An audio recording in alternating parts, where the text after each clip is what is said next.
ଚୋରି କରୁଛୁ ଆପଣ ରିଲ ରେ ଦେଖିଥିବେ ଏଇ ଜାଗାଟା ପୁରା ଭାଇରାଲ ଚାଲିଛି।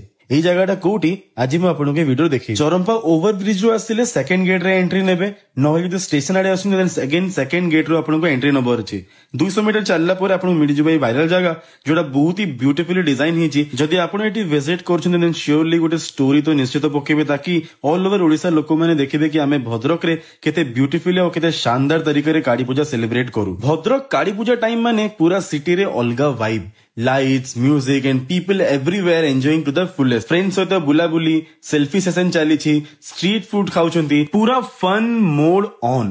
এই টাইম রে ভদ্রক লিটারালি এলাইভ হয়ে যায়। each street each corner filled with happiness and laughter from morning darshan to late night pandal hopping everyone just vibing together। এই ফেস্টিভাল রে no stress no tension only masti memories and madness। Kali Puja time रे भद्रक रे energy अलगा level रे थाए जहा experience करिले बुझी परिबे। ये तो किछि नहीं काली आउ गोटे बढ़िया धमाकेदार ब्लॉग आसीबो ता सहित गोटे छोटो अनाउंसमेंट अछि। आज माने सैटरडे मु गोटे छोटो बुलाबुली सेशन रखछि जोटे आपण माने सहित मु भी आसीबी सांगरे बुलाबुली करबा एंड किछि टाइम हमें गोटे डिस्कशन करबा केमिति हमें सोशल मीडिया रे वायरल हेई परिबा। टाइम होउछि राती 8टा परे आमे बुलाबुली सेशन स्टार्ट करबा। जदि आपण आसीबो चाहछन देन कमेंट बॉक्स रे जॉइन कमेंट कर दियंतु। सो मते फॉलो कर दियंतु काली गोटे धमाकेदार ब्लॉग आछि। Thanks a lot guys.